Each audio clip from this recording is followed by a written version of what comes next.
Welcome to the Mamas at Work podcast with your host, me, Heather Rose. I'm so excited you're here and I hope you're ready to learn because I have some amazing women coming on to this podcast to talk all about entrepreneurship and being a mom and how we handle it all and juggle it all and maybe even balance. I love to talk about people's passions and find out what makes them excited about what they do and hopefully help the rest of us feel not so alone. So let's get going. Hello, everybody, and welcome back to the Mamas at Work podcast with your host, Heather Rose. I have with me today Susan Landers. I'm so excited to talk to her because she is a huge advocate for helping mothers feel just embraced. You know that my message is, I don't want you guys to feel alone. I don't want you to feel like you're just completely in your story and going it alone. So I'm really excited to talk to Susan because she knows all about that and she has written books about it and I'm just excited to talk to her. So say hi to everybody, Susan. Oh, Heather, thank you. Hi, everybody. I'm a retired NICU doctor. I was a neonatologist for 34 years and I loved it.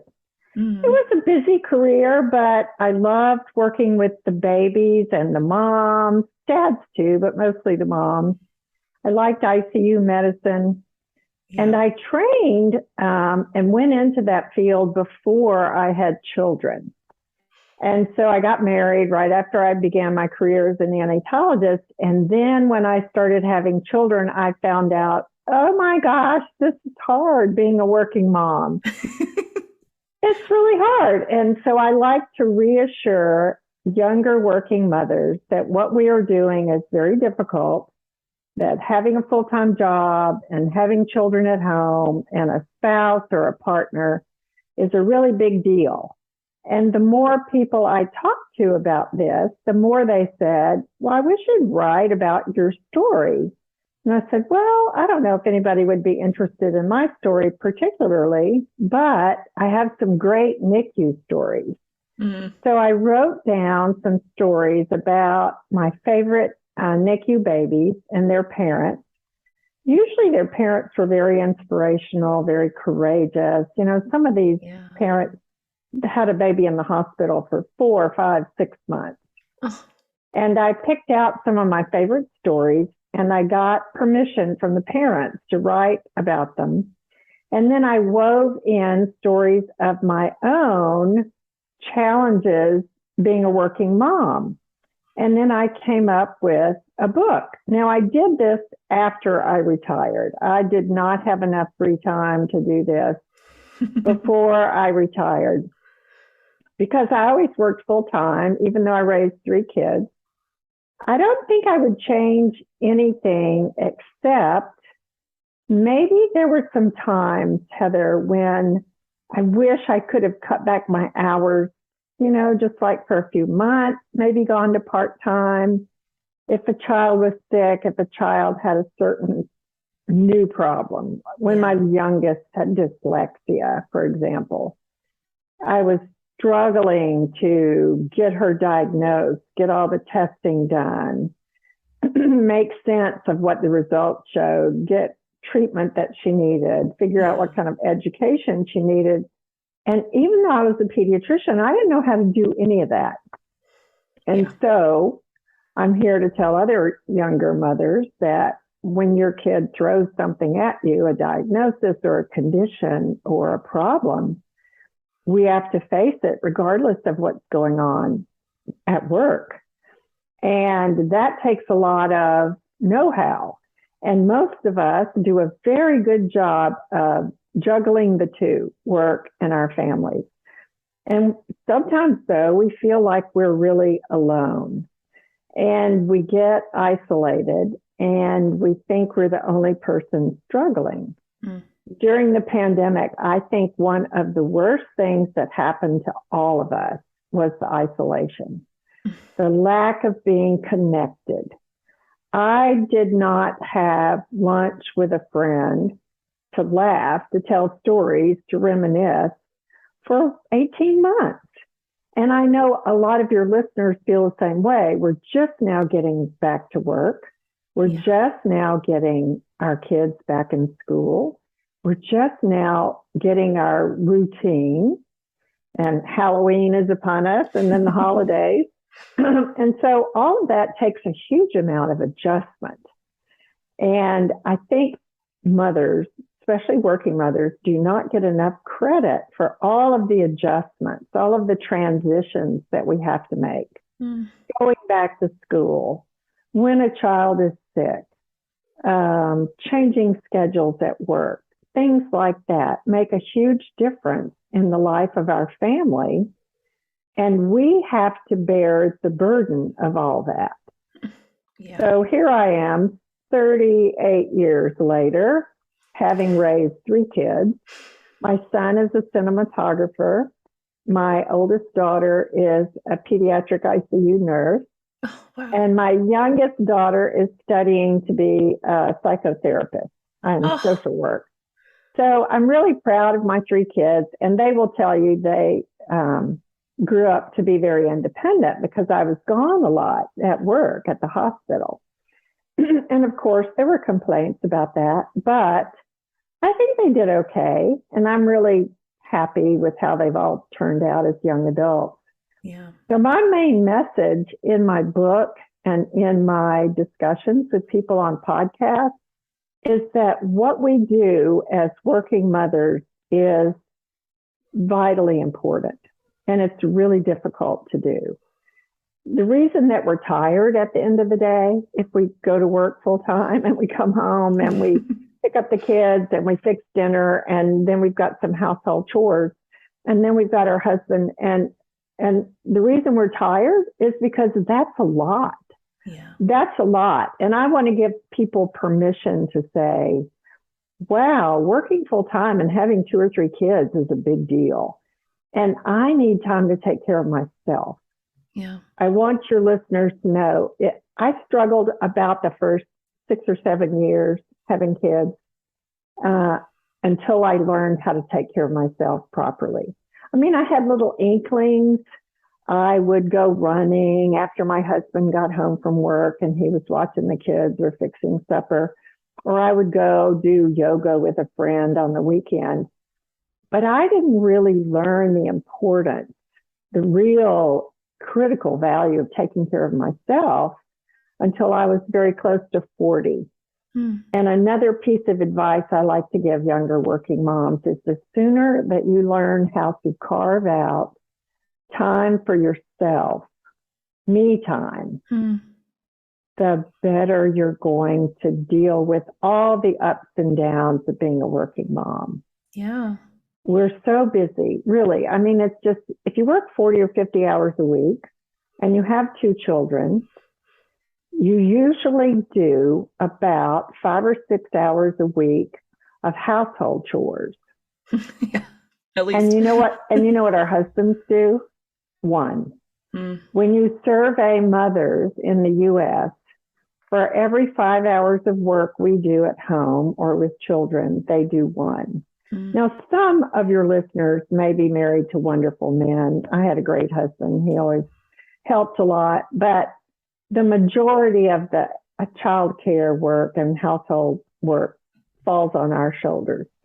Yeah. And it's really hard to kind of find your way through that mess and find out how to get everything done and take care of yourself.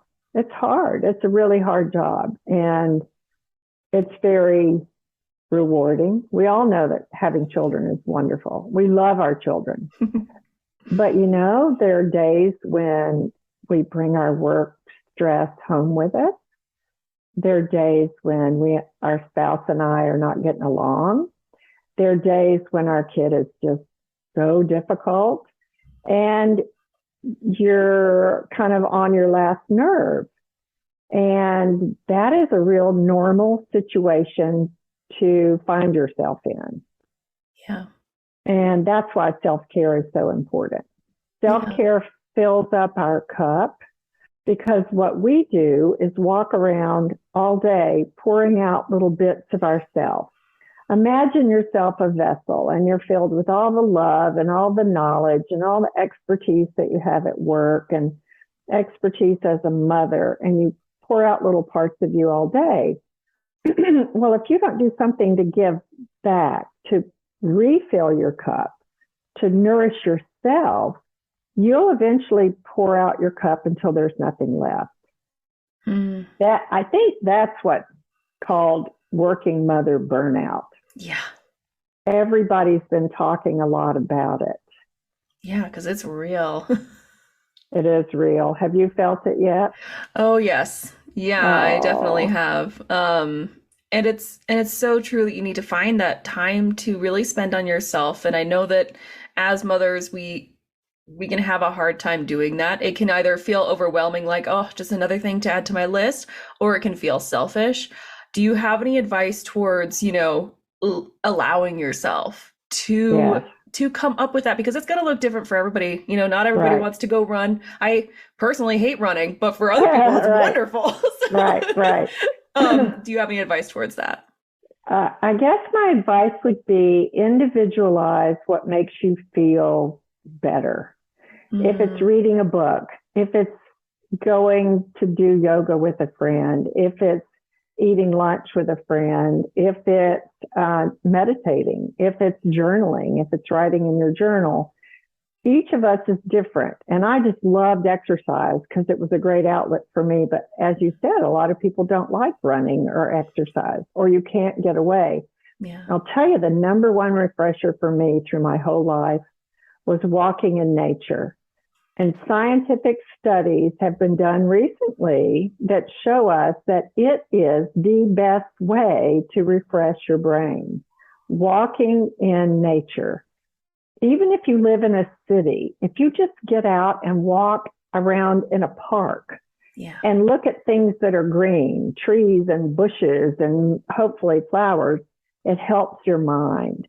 Yeah. We know that journaling and playing music and listening to music, all of those things allow your right brain, which is your more creative, imaginative brain, to kind of light up. And then your left brain, your doing, logical, get it done, I'm busy brain, kind of simmers down. And so when you do things like play music, listen to music, meditate, journal, write in your journal, laugh, even those things enhance your well-being because they light up your right brain. Yeah. So I think that the advice is each person's going to have to figure out what works for them.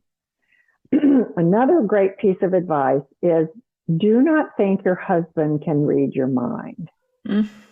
We Yeah. all think, oh my God, he should know how busy I am, or oh my God, she should understand what I'm going through. Yeah. Our partner cannot read our minds. And we think that they can, just like we think some of our best friends and our coworkers can read our minds. And maybe they can, but I'll tell you, your partner, your husband cannot read your mind. Yeah. It took me a while to figure out. I had to ask for specific things. Sometimes I even had to write it down. I mean, it's pitiful. It's like you're dealing with a fourth grader. Here's your list, dear. I want you to do all these things on the list. So tell your husband what you're feeling. Yeah. Tell your partner that you're struggling. They know you're not acting like yourself. They know you're not sleeping well. They might see you drinking more alcohol. They might see you grumpy. They might hear you fussing at the kids. They know when you're getting burned out or overdone. And maybe you need to say after everybody's in bed, hon, I'm really having a hard time. I'm not doing well. I need you to understand. I've just got to have a day off. I've got to have an afternoon off. Will you watch the kids? It's football season, so they want to be planted in front of the TV watching the game. And My hey, they can daughter, do that while watching the kids. The kids can I watch football with know, them. I know. My son-in-law was watching college football all day on Saturday, and my daughter said, I just don't understand. He won't help me. All he's doing is watching football. I said, you better ask him for help. Yeah. And maybe at the halftime, he can do a few chores for you. Yeah. And you know what? I went over there and he was doing laundry at the halftime. Yeah. It was great. Yeah. And she was brave enough to ask him to help out. Yeah. So don't think that your partner or your spouse can read your mind. You've got to be specific about what you need. And if you do find the thing that works for you, keep doing it. Yeah. If you need to take a walk 3 days a week, if you need to take a yoga class, if you need a quiet time to sit and read a book, you've got to make time for yourself. It's just so important, even if it's after the kids are in bed. Yep. Yeah. Well, and I like that you bring up the asking for help because that's a big thing that a lot of us don't do. Right. Because Right. I don't know what it is, but we just, I've got to do it all myself, or we expect them to read our minds, which that's not fair to them either. Right. Like, Right. it would be in a perfect world, that would be nice, but that's not fair to them because they don't know exactly what you need. They just know something's wrong. Right. And then when you tell them, they go, oh, I get it. Yes. I think a lot of us have a cultural notion of what it means to be a mother. Mm-hmm. And whether we got that from how our mother treated us or what our grandmother did or our best friend or someone on Instagram, we've all gotten messages in our minds of what the perfect working mother looks like.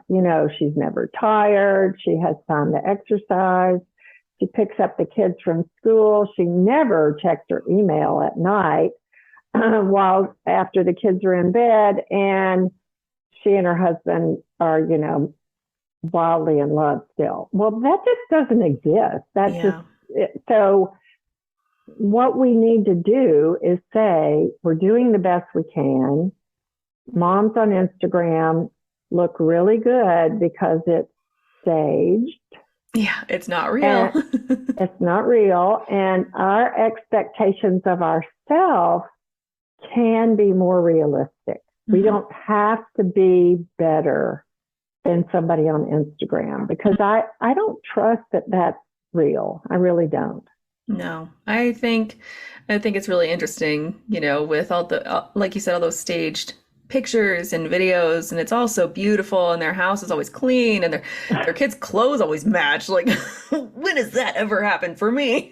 Right. But it's I don't really have a problem with it because I've come to this realization, and I know it can be harmful for a lot of people, but I've realized it's not real. And then it doesn't affect me. I can be like, hey, that's a beautiful picture, and that makes me happy because it's a beautiful picture. I don't have to be like, oh no, that's not me. Right. So I think like, if you're gonna still be on those platforms, you need to come to that realization. And I know we get weak at some points, but like, for the most part, you need to realize that they are putting out the best parts of their life and, making it so it seems perfect, because who wants to put the tough times? Like, who wants to put that out there? And then you can just say, hey, that's a beautiful image. She looks gorgeous, and it has nothing to do with me. Right. Yeah. I wish we were posting pictures of the 2-year-old having a tantrum or the 5-year-old waking up, having wet the bed and embarrassed, or the 8-year-old coming home from school saying, I got bullied, mommy, or somebody hit me, or somebody was mean to me, or the 10-year-old saying, I didn't make the soccer team. I mean, those are the real moments for moms, for working moms, because you never know exactly what your child is going to come up with. There's so many different stages. There's so many different developmental phases that children go through. And those of you who have more than one child know that each child is different. Oh, their personalities are so different. I wonder how my 3 grew up in the same house. Sometimes one is a perfectionist and one is a creative kind of big mess, and one is sort of somewhere in between. And they had the same parents all the time. So allow yourself to enjoy all of those unscripted moments. And I think you should put those on Instagram. Like, here's my screaming toddler. Enjoy.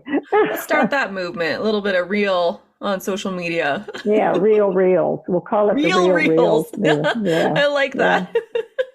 The other point I want to make, that might be helpful to working moms is to really talk to your coworkers, talk to your manager. A lot of us are trying to finagle schedules. And whether you're quitting or getting a new job or wishing you could quit or unhappy with work, if you share those feelings with your manager or with your coworkers, I think it helps a lot. You always feel better having a friend in whatever environment you're in, having somebody that says, I understand. Yeah. The other thing that's very helpful for working moms is to have a mentor. If you have a mentor at work, someone who is 5 or 10 years older than you, somebody who sort of knows the culture in your workplace, who has been around the block, you like her, she likes you, that's a great person to talk with. Even if you sit down next to her at lunch, I would grab somebody in the doctor's cafeteria and I would say, oh my God, you will not believe what my kid is doing. Or, oh my dear, this partner is driving me crazy. And so just sharing the frustrations of the day or asking the big question, I'm really worried about how I'm going to get a promotion. Can you talk to me later about what I need to do to get that all wrapped up? Mentors can be very, very helpful for working moms. And I think sometimes we forget how to ask for a mentor and how to use a mentor. I've had many in my career. It's asking for help again. It is. It's just, she can't read our minds. Well, she might think we're a little fried, but a good relationship with your manager is very important. But the other thing I read recently, Heather, some of your listeners may appreciate this. Those of us who are managers at work tend to get burned out a little more easily than other people because we care about our team, their hours, their schedules, their children, their how they're feeling. Yeah. And we're trying to mentor them. We're trying to make sure they're okay. Did they get the schedule they want? And managers tend to be a little more perfectionistic than those of us who are not managers. Yeah. And that means they're going to be harder on themselves. So if you're a manager of people, give yourself a little extra time and a little extra space to kind of, figure out what to do with those feelings. Yeah. Again, it's taking care of yourself. You definitely need a mentor if you're a manager and you're under all of that pressure. Yeah. Definitely. Well, then, especially if you're taking care of different people, you need time to completely disconnect from them because if you are a good manager, which I know my listeners all are, if they're managers, they're good managers, they're good people. Then you are going to care so much about what's going on in their lives and what they want, where they want their career to go and all of that. So you have to completely disconnect. It's just like, working with your kids. It doesn't mean you love them any less, but you need to disconnect from them. Right. Especially if you have a really difficult child. Yeah. I had a difficult child when my first one was 5 and when my last one was 16. Oh my gosh. Teenager from hell. It was horrible. No. Bless her heart. We were talking about that just the other day. She wrecked cars, skipped school, drove out of town to see a boyfriend, had to do Saturday school, got assigned extra community service hours. She acted up in every way imaginable. And one night she even bought a pig at the pet store. Sure. Really strange. And she said, I thought it was funny. And she came home. Now she's 16. Remember, she's 16 years old. And she and a friend were at the pet store where they were usually looking at puppies and kittens. And for some reason, she brought home a pig. And I just lost it. I totally lost it. I was out of bounds, screaming, yelling, get that pig out of here. And at that moment, I didn't like being a mother to that child. Oh, yeah. There are moments when we are so pushed against the wall, so backed into a corner that we really don't like being a mother to that child. We still love our child, but man, they're driving us crazy. And so if any of your listeners have a difficult child, a child with special needs, a child with a handicap, a child who's neurodiverse is what they're called nowadays, those things really wear and tear on you. Yeah. And you mothers need to be gentle with yourselves and give yourself extra support and care, because those kind of children are really difficult and really time consuming. Yeah. And maybe your coworkers and your managers don't have a clue about your having a child that's difficult. Well, and like that's because my daughter is autistic. So I completely, I know where you're coming from with that. But I think people are becoming much more, aware of all that happens and everything, but they can't read our minds still. So we need to be like, as hard as it can seem to put yourself out there and tell people about what's going on, it makes it so much better once you do, because people want to understand, but they don't unless they're in it. And so if you don't tell them what's going on, then they're just like, oh gosh, like why is she late every day? Oh, because my screaming child wouldn't put her clothes on. Like, because she was overwhelmed because she was, having just a bad morning. Like there's there's things that people need to know, but people will be like, oh, okay. Yeah. I understand that, I agree with you. Need to know. I think sharing what's going on at home or in your personal life, to the extent that you can, with a few people at work, is so valuable. If I would go to work and say, oh my God, Laura's driving me crazy again, my coworkers would know, okay, what'd she do this time? And they'd wait to hear a story. Or my kid was having a fit and she wouldn't put her clothes on. Or I couldn't get him in his snow coat, or whatever it is. Children throw so much at us, and they take so much more time than we think they're going to take. I think sharing that with your coworkers is the right thing to do. I never heard anybody confess what was going on at home and get a bad response from coworkers. Most people go, oh, wow, I'm sorry you're having to deal with that.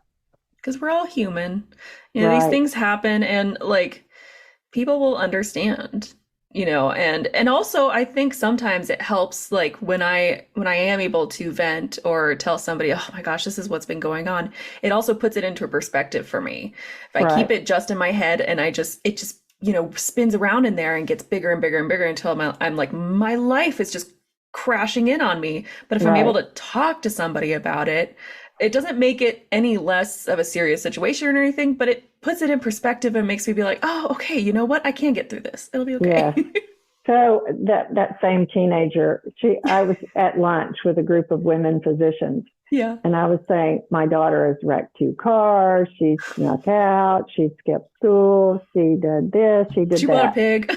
I'm sorry, that's adorable. The whole thing. This young obstetrician friend of mine, a lot younger than me, probably 20 years younger, she looked at me and she said, I did every one of those things.